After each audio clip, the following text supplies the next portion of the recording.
So I've decided to film a series like this of fireside chats, we'll call them. This is fireside chat number 2.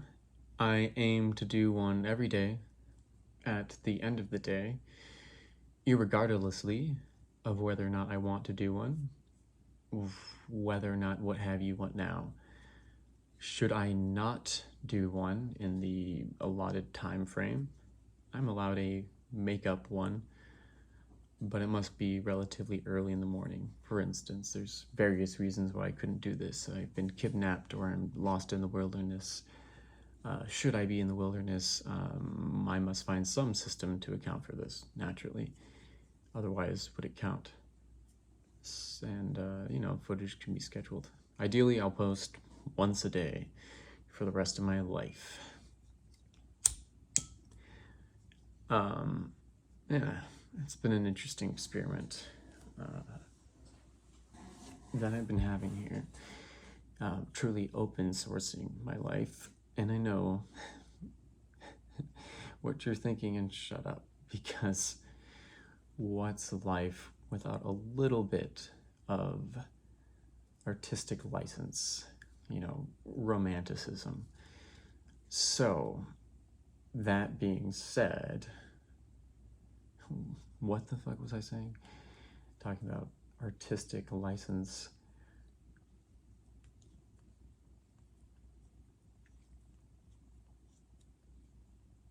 Yeah, every day for the rest of my life, experiment with open sourcing my life. Yeah. So let me talk a little bit about that, because I do have this conversation with a lot of people often who don't understand necessarily the way I'm living my life. And what they don't understand, or what they sometimes resent, which I understand, is I live much of it online. And again, I know this is not particularly interesting a subject to anybody. I'm not expecting people to watch this. Sincerely, I'm not. But it's a personal journaling process, and these are thoughts, these are things that I have to express. And I share them. I lost my train of thought. Point being, yada, yada, yada, expression, da, da, da, da, da, da. Right, so I want to talk about this process. Some people are judgmental of it because they want you to live in the moment. Well, that's such fucking bullshit, because you can live in the moment and hold a goddamn camera at the same time.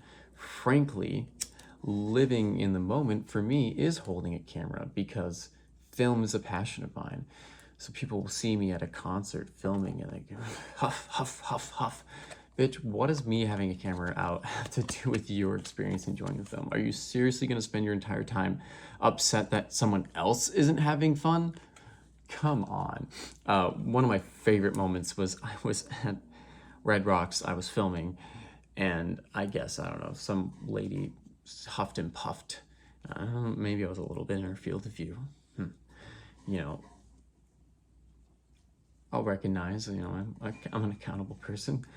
Not by a terrible bit, but if you're sensible, if you have a sensitive sensibilities when it comes to things like being in the moment, not being on your phone, yeah. So she said something, and I laughed and I backed off. But then I come back around, and I hand her this card, one of my business cards, and I look at her. She looks at it, and I say, "It's like, this is what I do." And she looks at it, and she said, "Patrick," she says, "There's no contact information." I go, "Google me." And it fucking worked, dude. She was floored. As in, who the fuck have I just met? Which is a sensation that I'm used to by now. And again, I don't really care that that sounds like how it sounds. I am a performance artist, and I know how to perform. And the reaction that I get from people is validation that my performance is working, in the sense that if someone finds me enigmatic and charismatic, that's a performance designed to entertain. It's a lot more fun to imagine this fantastical character that exists, that more or less is the Patrick character, than it is to see someone who is telling jokes and trying to be funny. And so what I offer is left of center of that. It's the same thing. It's nothing spectacular or new, but I'm able to use myself not as the butt of the joke, but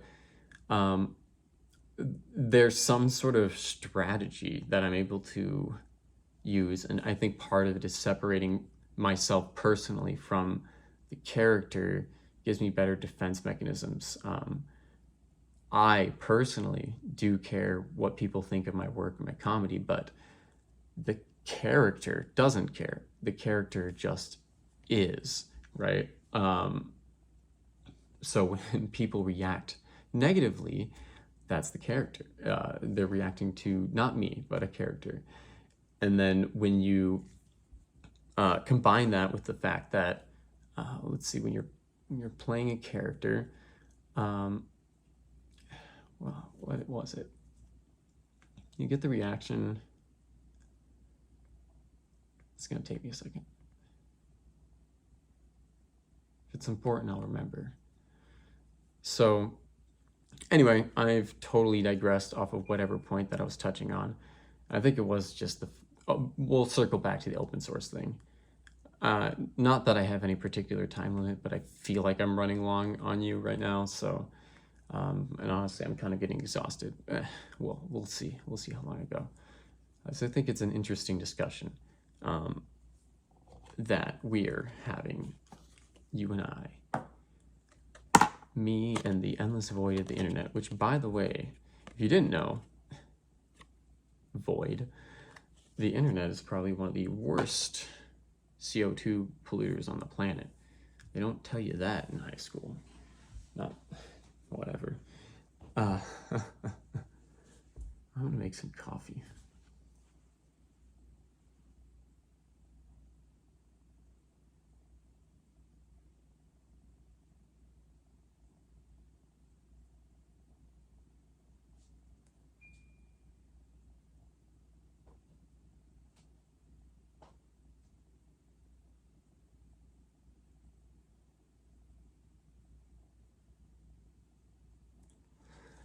Right. So when you open source your life and you put everything out there, there's a lot of trust involved in that process, and there's a lot of risk. And believe me, there's risk.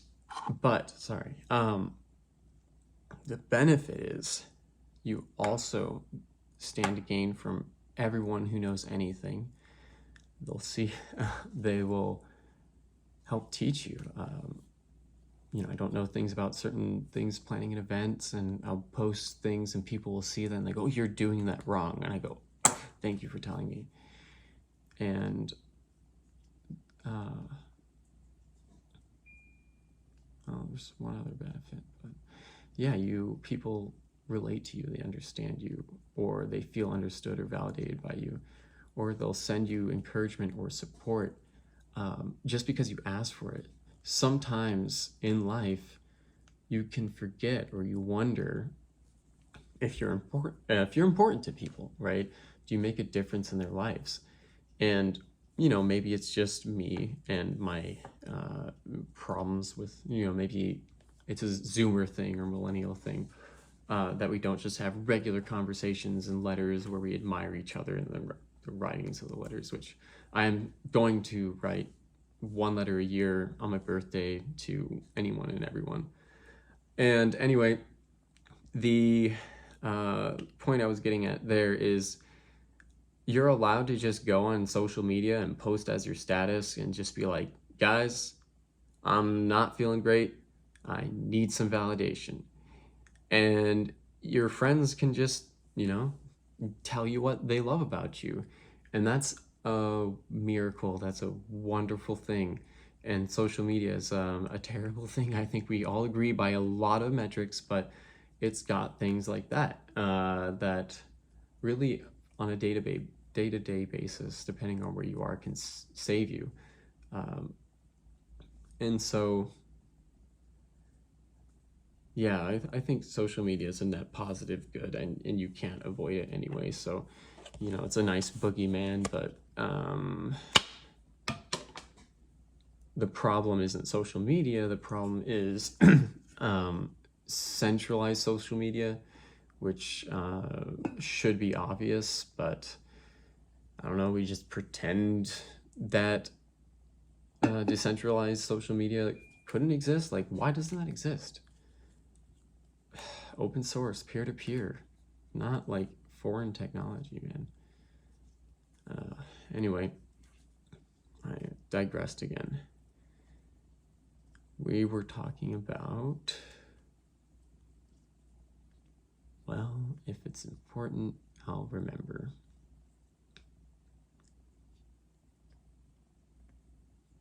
Anyway, yeah, I still feel like talking, so we're gonna stay a little bit longer. We're planning an event. It's exciting. In fact, I am excited about it. So let me show you what we got going on. Give you a tour around the house. MTV. Now I'm not gonna make an MTV Cribs joke. Oh shit.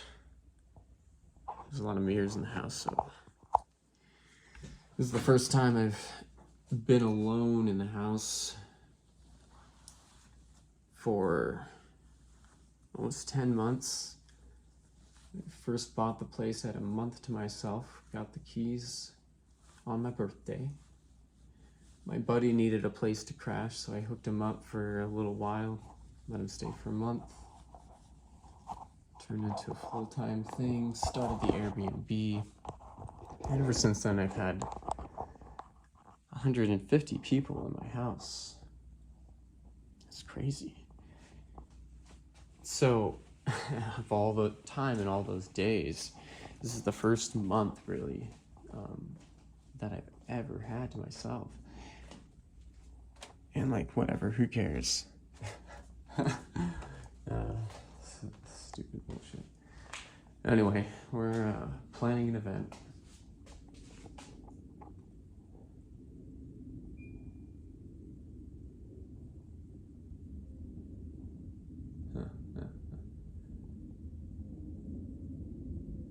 I might have to learn how to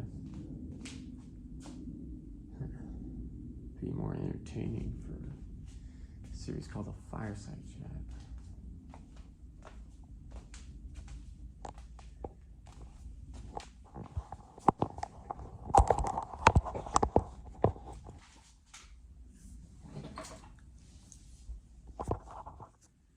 I hate to leave you on such a sorrowful note.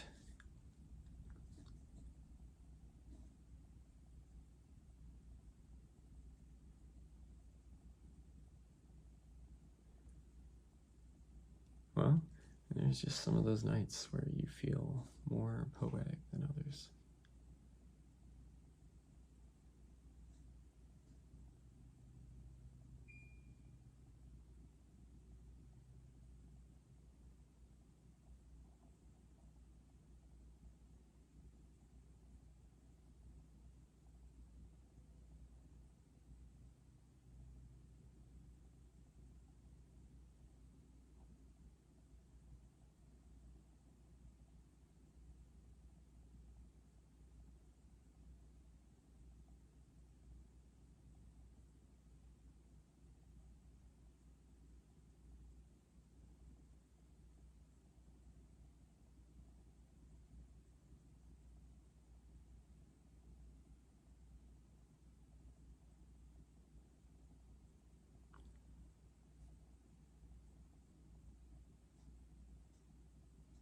if I should work on more shit posts or we have our music video coming out.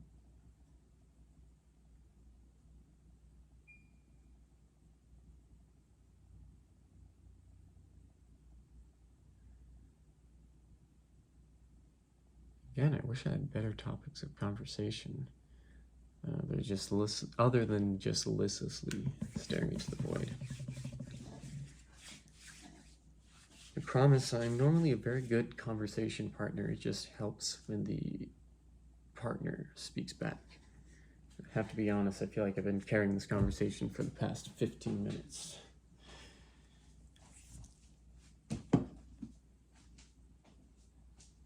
But I'll make you some coffee.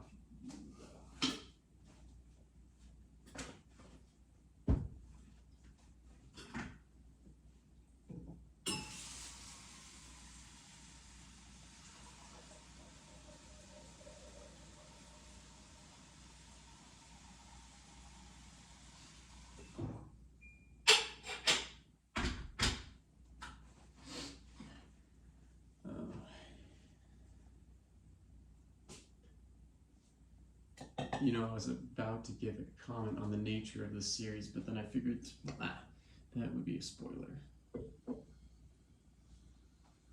Tea kettles are one of the most wonderful elements in a narrative for building suspense. If you guys remember in that, the movie where she boils a rabbit? Wow. Whew. It's a tense scene. I haven't seen the movie. Heard great things. I saw a clip on YouTube of the scene. Or I watched it in film study, whatever.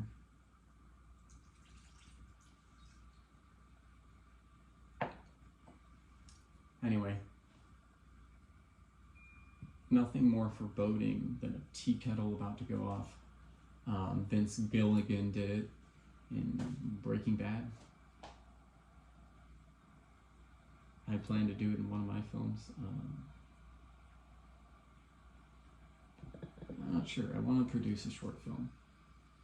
But, you know, how many stabs can you really take at that? So I feel like if I do it, I should just focus on doing it right the first time.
Anyway, the plan for tonight is to finish the flyer, work on some more promo, and then for fun, maybe print some stickers. Might be able to vend some stickers at the event, who knows. Levi, it's kind of cool, he's going to be vending his leathercraft business, which, what a fantastic entity that man is. A leathercraft business. If there's ever a man you should meet, it is Jonathan Levi Kurtz Bile. Second only to Patrick Andy Nares, Pat the Cat, Robert Tricky, Mickey Michelson. That wasn't funny. Strike that. Editor, cut that from the record. Again, digressing. So anyway, yeah, Levi's gonna be hawking his wares. Order of business after we sign off here. Finish the poster. Print some stickers for fun. Practice a song. What could be on the to-do list? Clear off some shelves. Find a home for some of this stuff. Gotta get a battery tomorrow. Yo, I have a personal assistant now, or technically event coordinator, but she's helping coordinate personal affairs for me as well. She scheduled my eye appointment. I mean, let's be honest, how cool is that? A fucking personal assistant. It's not necessary, but I guess a little bit necessary. I certainly need a babysitter. That's not her role yet, but she'll see the fact that I need to be babysat. It's just nice having someone else put things on your calendar, because even with things on my calendar, I don't remember them. Delightful human being.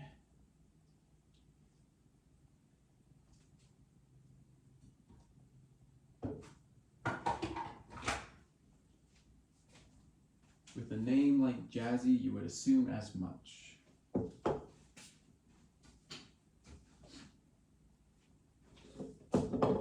So, we have security for the event.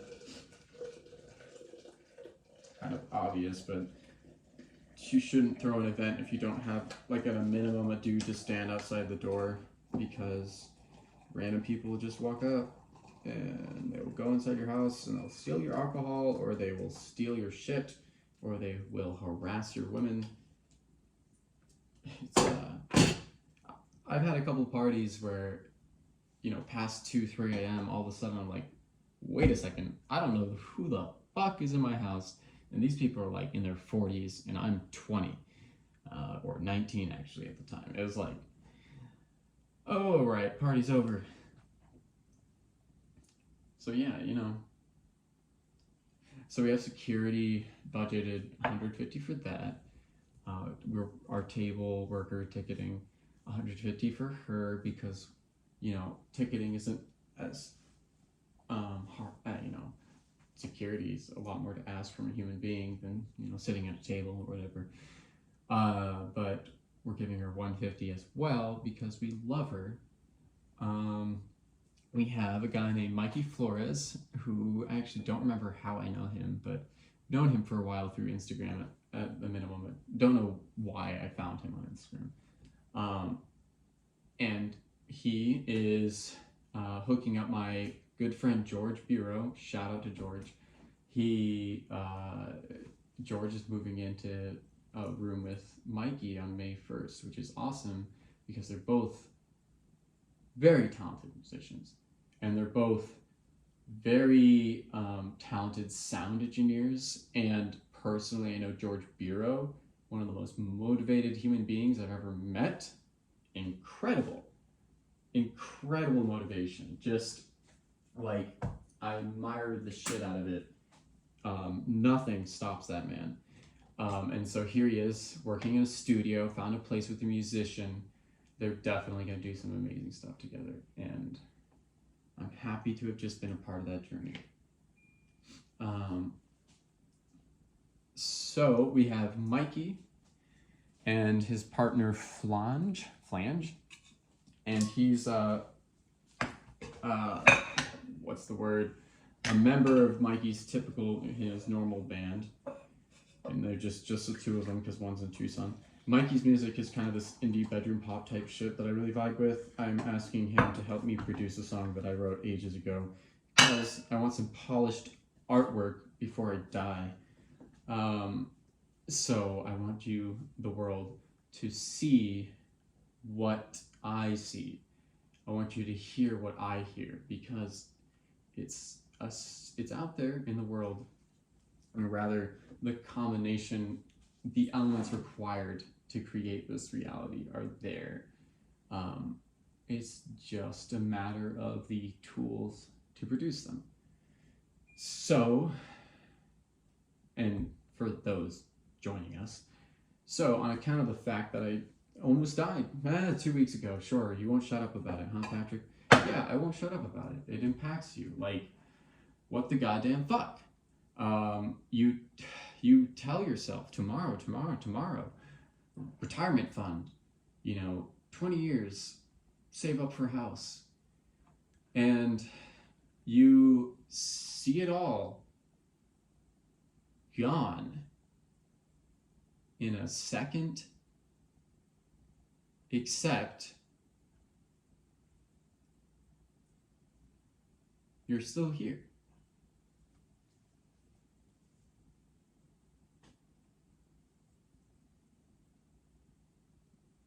But you recognize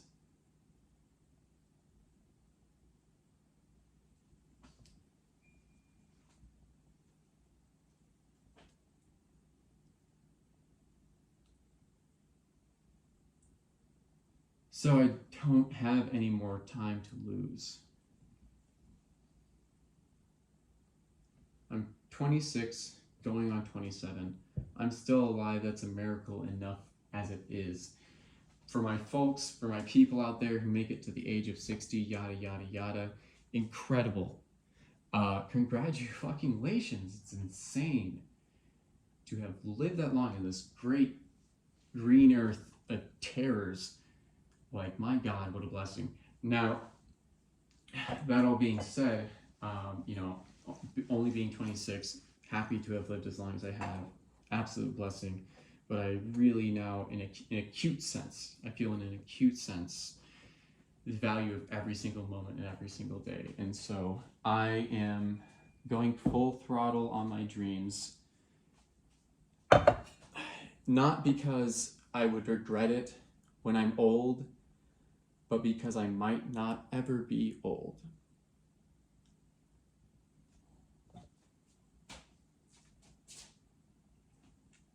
Ow, it's hot.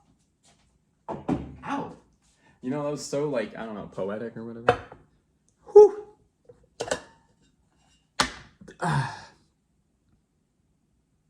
Owie. Let's play a game of pool. I'm still enjoying talking to you, which is rare because I'm actually quite introverted. I think what makes you such a good conversation partner is you actually don't say anything. That's actually what I like about you. I didn't realize that. First, I kind of felt like it was, what's the word? Not burden, but whatever. I can't find the moju, pardon me. Pardon my French. I felt like it sucked having to carry the conversation with you and, made me babble on and talk about random bullshit, which did kind of suck, but now that I acknowledge the control I have over the situation, it's actually not that bad, and mostly I just want to hear myself talk. So it works out. As long as you continue to stay as quiet as you have been thus far, I think we're going to get along great. Sorry, that came off a little too harsh, I'm working on the material. That wasn't it, though, was it, Chief? But again, I'm still feeling introspective for the night. So 3:11 or 3:10 or 3:12, 3:13.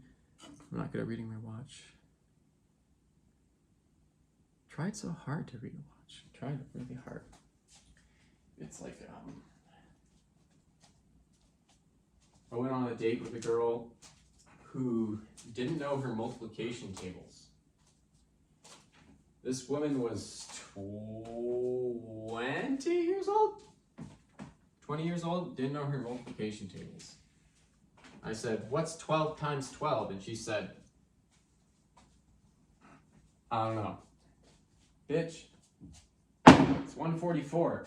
That's like an easy one. You know why 12 times 12 is easy? Because it's like the biggest number they teach you that like seems hard. So you're like, bitch, I know 12 times 12. It's like, yeah, what's 13 times 13? You're like, shut up. That's not one of the numbers that counts. Like, shit, what is 13 times 13? Here we go. 9, 30, 30, 30, 36, 69. 3 times 10, 169. Nah, because that's too funny. What are we doing? 13 times 13? 3 13s. 30, 39. 3 times. Whatever, bitch didn't know her tables.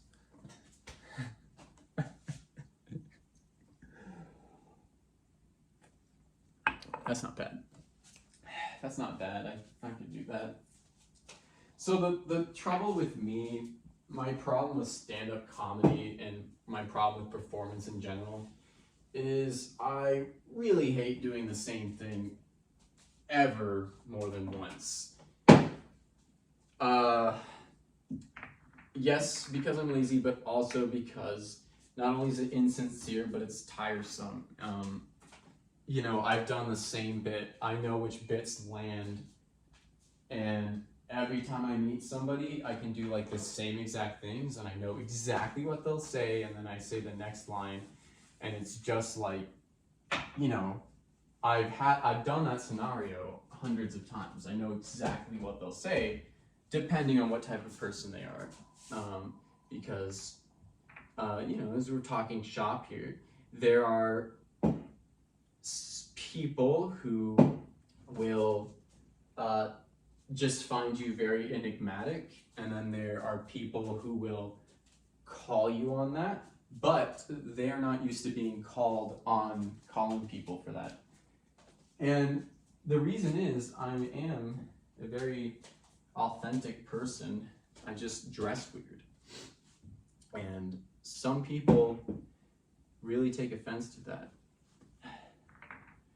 And it's really funny, a fascinating topic about how you present yourself or how you dress. You know, does a person with tattoos and gauges, are they more dangerous to you than any other type of person? I don't know if you can still hear me, but I said, is a person with tattoos or gauges any more dangerous to you than any other person? The answer is, you know, categorically, whichever. The answer is no, right? It's a preconception or whatever, and you're just a bitch and you're afraid of stupid things like tattoos. If a person wears a Satan cross on their forehead, you know, upside down cross, which actually doesn't represent Satan, but whole different story, that doesn't mean that they are themselves Satan. But if you come across the right old person and you're dressed like that, you're Satan, which, you know, sure, in her reality, sure. But all that's to say, when you have that reaction to your own person, it's interesting. And some of the other things that I've done, again, with all respect of the fact that nothing I do or say is necessarily important, I just find it fun to talk about and yada yada yada, whatever. So yeah, I've not necessarily on purpose dressed as a homeless person more or less before, and I really recommend doing that, or at least in some capacity. You know, I would get drunk on First Friday, and I was into ratty clothes at that moment. It was just my aesthetic. It still is. I actually really like that aesthetic, but It's just not super comfortable. It's not as comfortable as fucking bathrobes, right? Anyway, very homeless looking, and then even in my bathrobes and barefoot, I look homeless. But at my most homeliness looking, you experience what they experience, and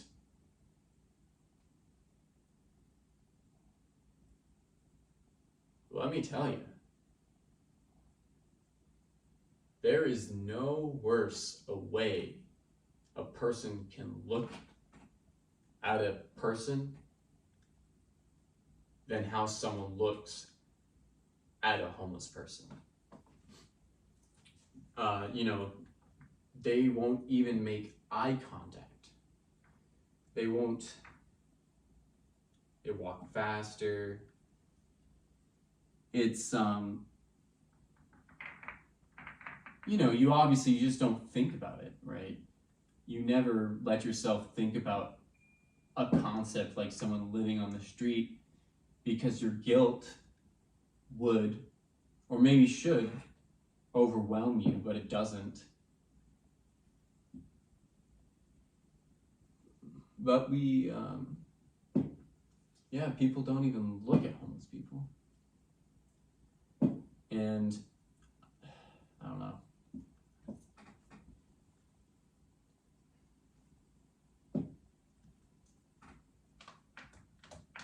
So anyway, I was kind of dressed like a homeless person. And so I experienced just a little bit what that was like.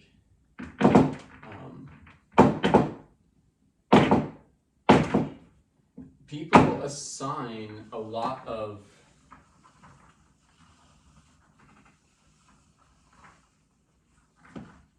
they assign a lot of I want to get this right. I'll think of how to say this. It'll be quite elegant and profound. People assign a lot of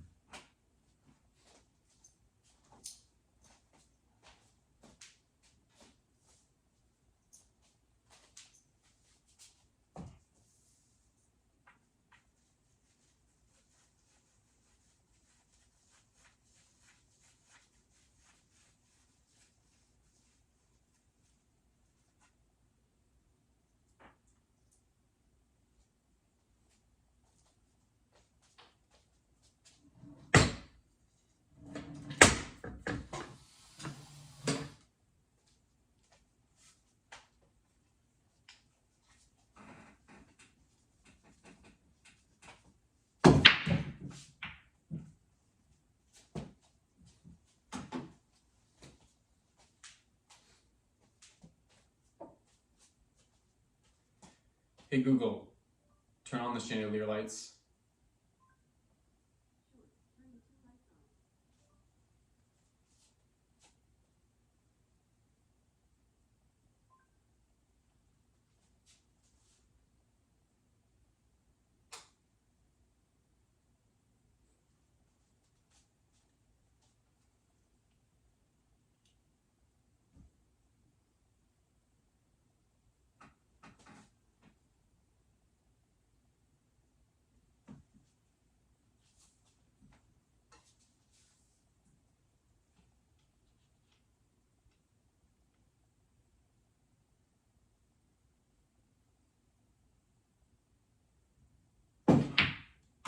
Ooh, beautiful.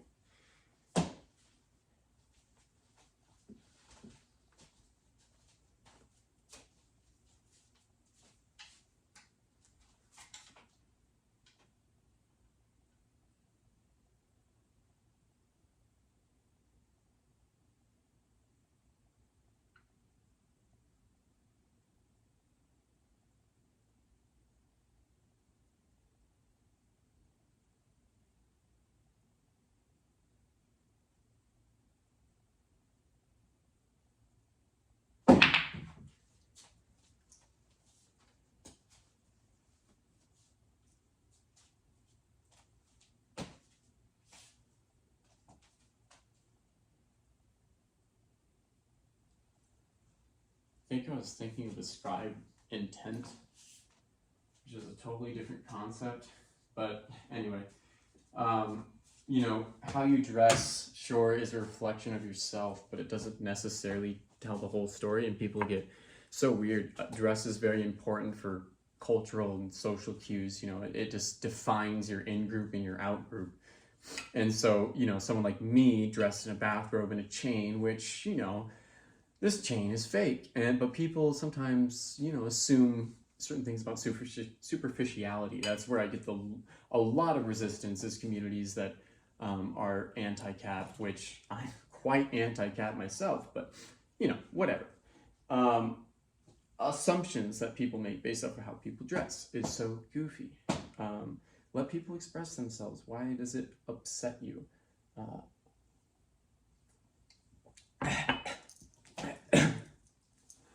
Woo.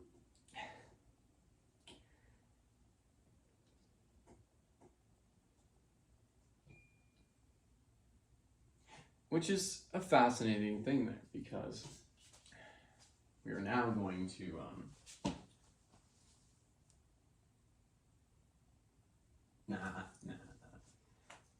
keep that for fireside chat number 69. That'll be fun. We're gonna make it to 69, boys. You know why? Because I am going to do this every day until I die.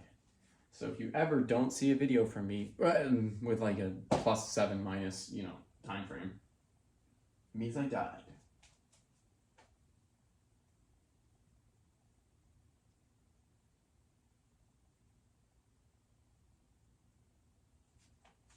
I don't see any good shots, so I'm playing myself. So right now I'm in solids. Let me get you a better view of what's going on over here, right? As long as I've got you chained down. Let me plug you in so you don't die. Here we go. You guys think this would be an interesting podcast format? It's a lot easier to arrange than a normal podcast where you have to like get guests and like have a whole recording studio and all that bullshit. Here it's just me talking to you. Okay, I want to get a gorilla pod, right? I mean, like, a pool themed podcast. Guy plays pool, talks to himself. The thing that's nice about this is what I do anyway when I get home at the end of the day.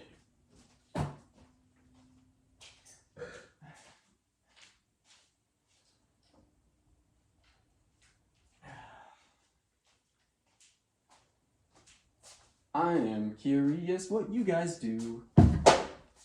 You know, that kind of enough about me moment in the day.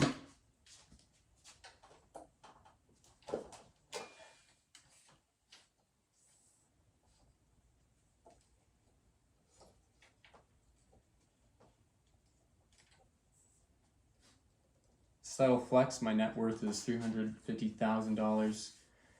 I have about $800,000 in gross assets and a salary of $180,000. I make $50,000 off my Airbnb, which is 95% occupancy throughout the year. And my house is worth anywhere from $600,000 to $700,000. I have a $60,000 tiny house in my backyard that I got for $2,000, and I earned gross $86,000 off of a $25,000 investment in the meme stock GME. Subtle flex. And all that's to say, more money, more problems. Is that what's to say? I don't know. I was gonna go somewhere, I promise, but I got so into flexing that I actually forgot what the bit was. So my aim is to do continuous shots, so I'm gonna be really careful not to turn you off while I put you on the rig. I don't know if that counts. You know, like, if I accidentally turn the camera off, does it end? Are we doing some like Cloverfield type bullshit? I don't know, man. Fireside chat. But, you know, I could, in theory, make it a podcast where I just kind of go solo all the time. But I could play pool with people That's a fun podcast idea. Like, who's done that? Or we could just have a bunch of strippers in here while we do our podcast. That's funny. This won't go in. Why is that funny, Patrick? Because I'm a sexist. No, that sounded funnier in my head. Get it? Because sexists are bad. I mean, like, yeah. I mean, like, yes. I don't know what bit this is. This is just, very well set up. You can watch me play pool. So here's what I'm thinking. This format, but, we also have guests. So perhaps I play the guest in a game of pool while we have a chat. And the whole thing about meeting guests is the genuine connection comes naturally when you're first meeting and when you're passing them by, yada, yada, yada. It's an uncomfortable transition. It's an uncomfortable shift. An uncomfortable shift occurs when recording becomes part of the experience. It's a fascinating thing a camera or a recording does to a human being. You stiffen. People can't be themselves in front of a camera, which sucks. So the job of an interviewer is to make the person forget that they're even on camera.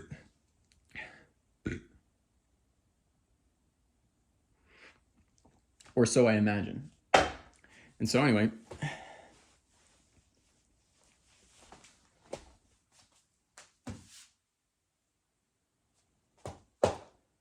we're solid right now, right? Cool. Job of the interviewers.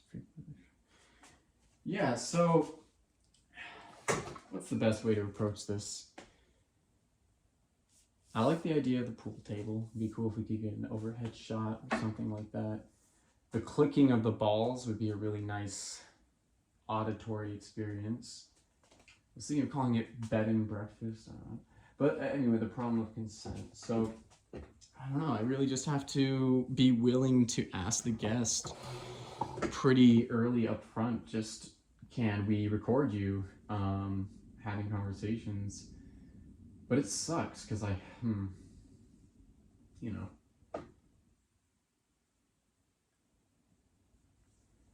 prefer the genuine conversations.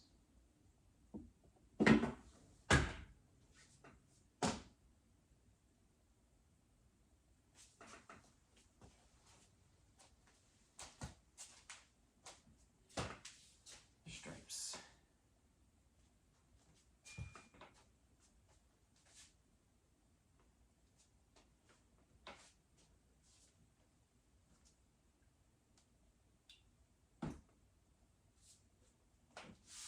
Man, it's so funny. Such a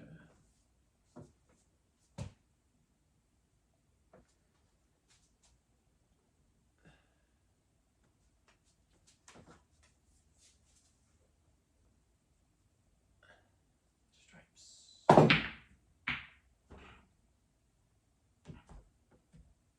Made one in, also made the Q in. We are now shooting for solids. Let's get back to the topic. Bed and breakfast podcast.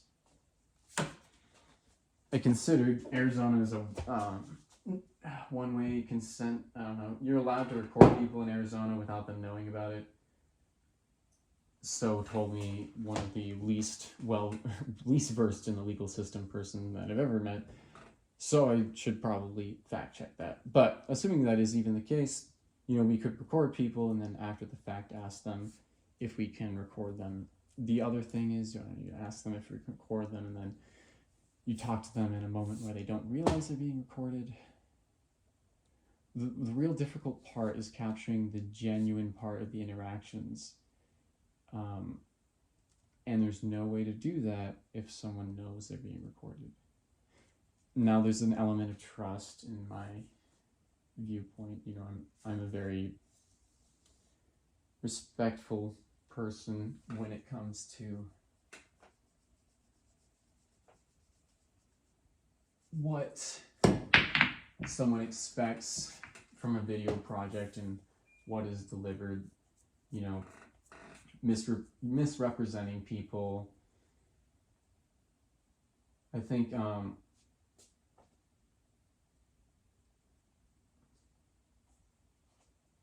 what is it?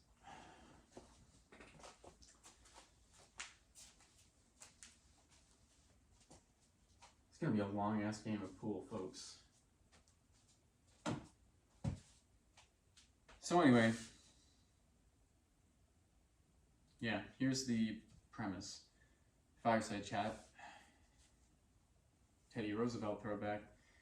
Fireside chat, and I'm gonna play pool, or not really always play pool. I'm just gonna do whatever I want. Excuse me.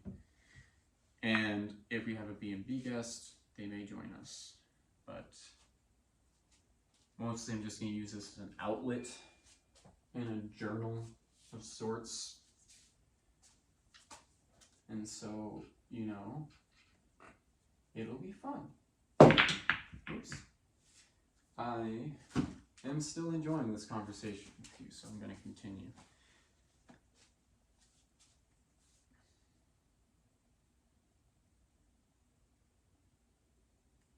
Stripes.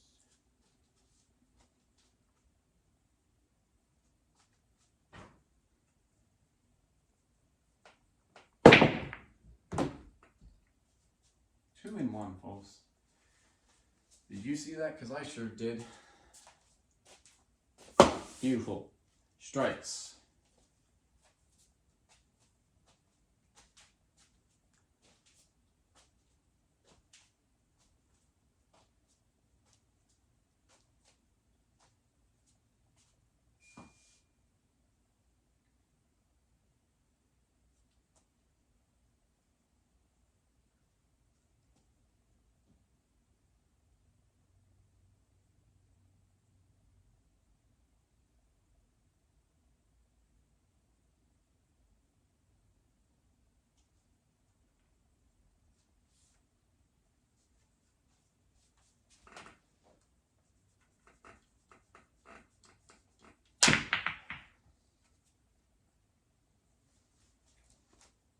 So let's...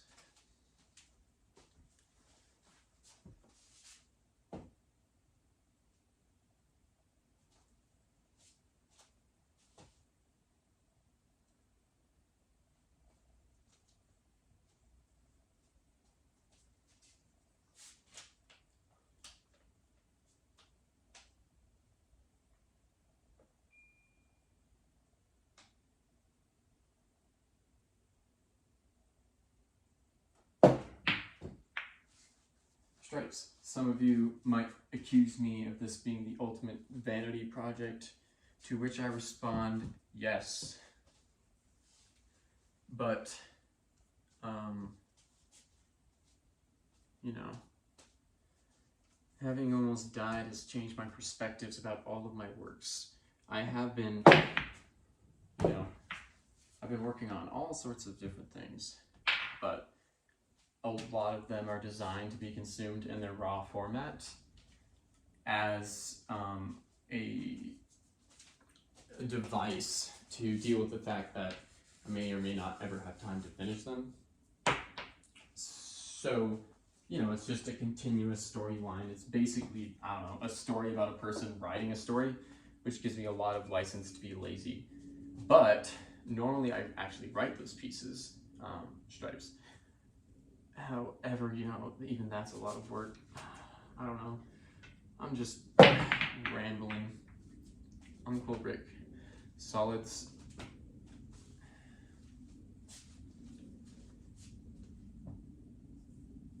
I don't know. I'll try not to do characters and bits while I'm talking to you. Just because I want to be genuine. And that's an interesting thought, is like, I don't know.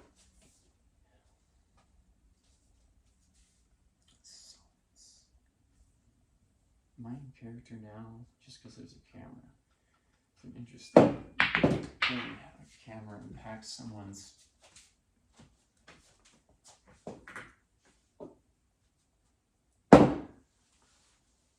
I don't know, man.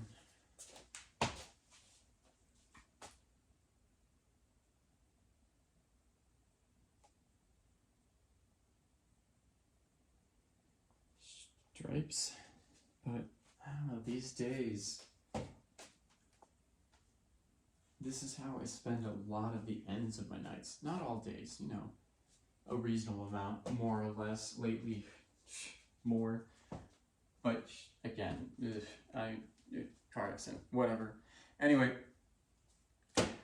that's what I'm contemplating. Is this is normally what I do, but these, you know, just thoughts in my head. I don't actually say it out loud. Stripes. So it's an interesting experience. Trying to rectify pure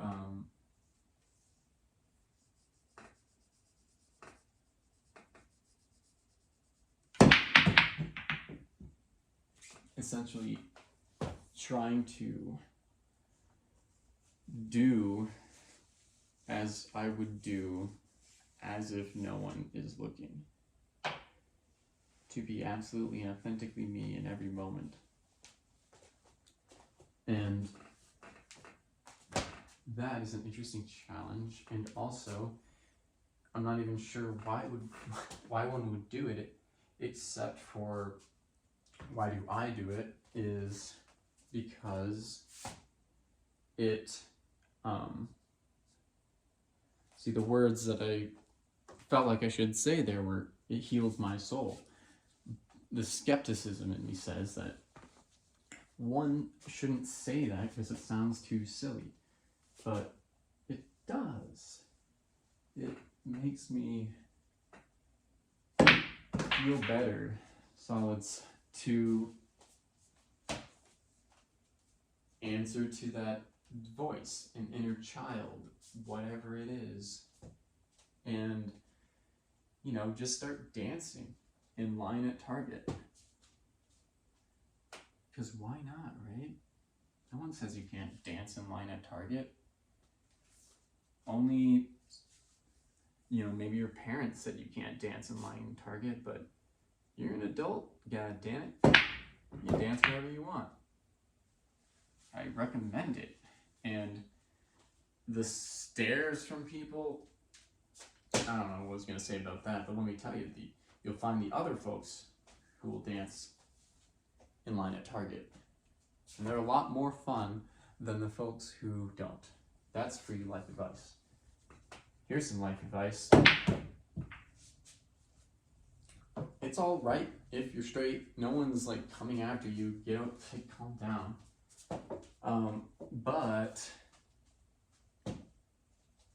whatever. You're not having as much fun as everyone else. Leave it at that. You know, no one's. Sorry, I'm getting too heavy and political. We barely know each other. On to stripes.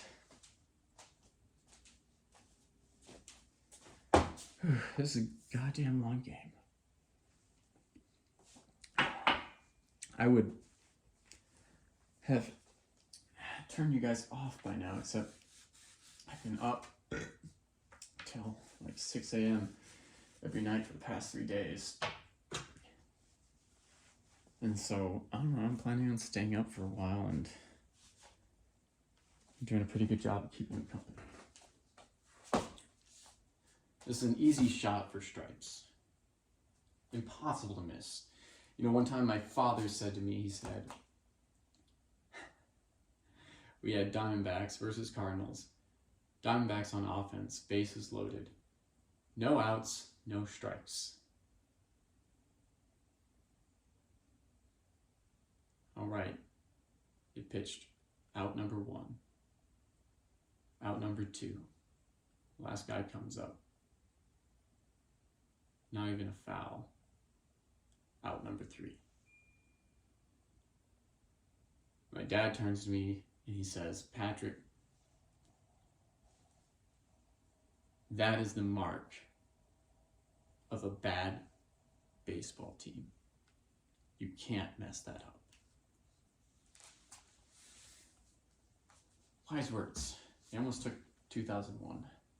So if I mess this up, I'm as bad as the Taliban. I made it. Does that joke track? Does that even make sense?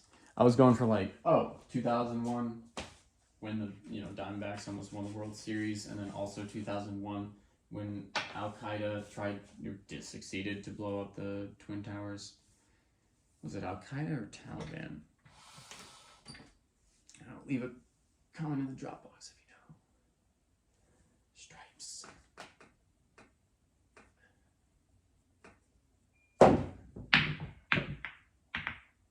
The weird thing about doing this is there's always one person who's listening. It's not like no one's listening. That's what makes it so weird. Solids. I even have friends who tell me they watch these videos, and a lot of times they watch the worst ones. I wish I could make more of the good ones, but you know how that is. Solids. So some of my longer, like 20-minute, just, I don't know, goofball videos, one of my friends will mention, and it's, I don't know, it actually means a lot, because I don't ask any of my friends to watch my videos. I never would ask them to watch my videos because, look at this one. Stripes. But, some of them do. And some people I meet, they've seen my music video, and I haven't even met them. A lot of people I meet have seen the Lord of the Rings video, but what does that mean? Because it's gone.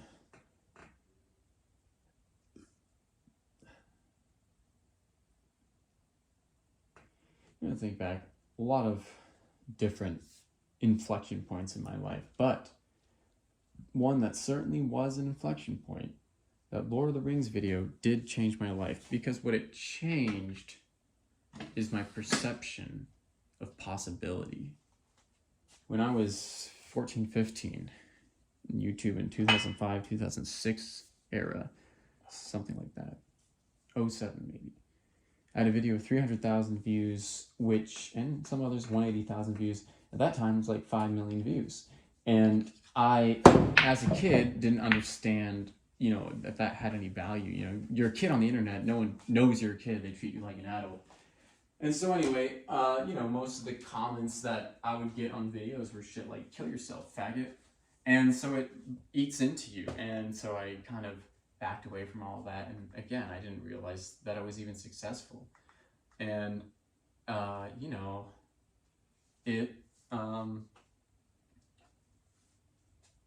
it sounds silly. I don't know, it's silly, but it's a very emotional thing for me. A lot of people have a lot harder problems, and I definitely get that, but my problems are what they are.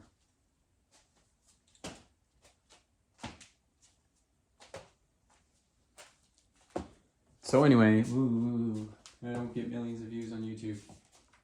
I am a creator. I want to create, and I can't create what I want to create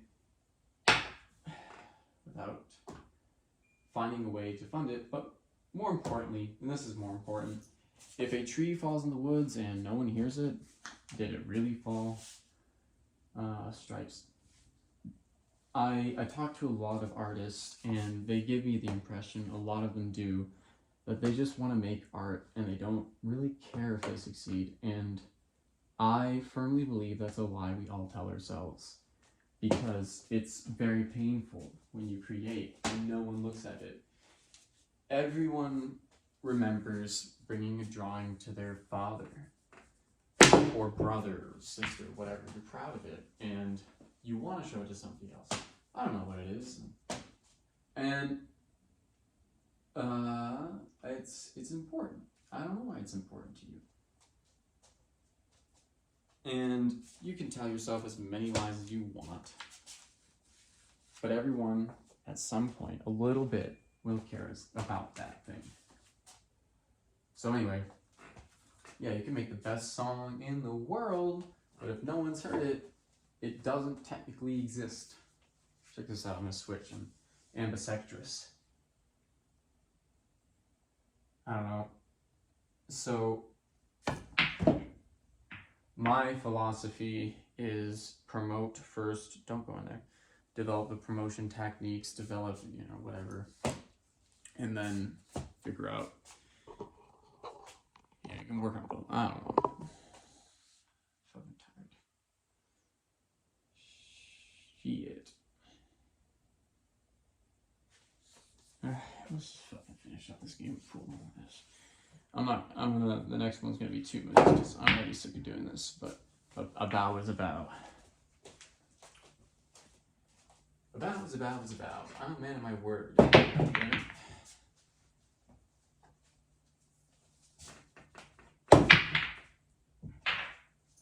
We're just gonna go gorilla. I don't care which ball it belongs to who, we're just getting them all in.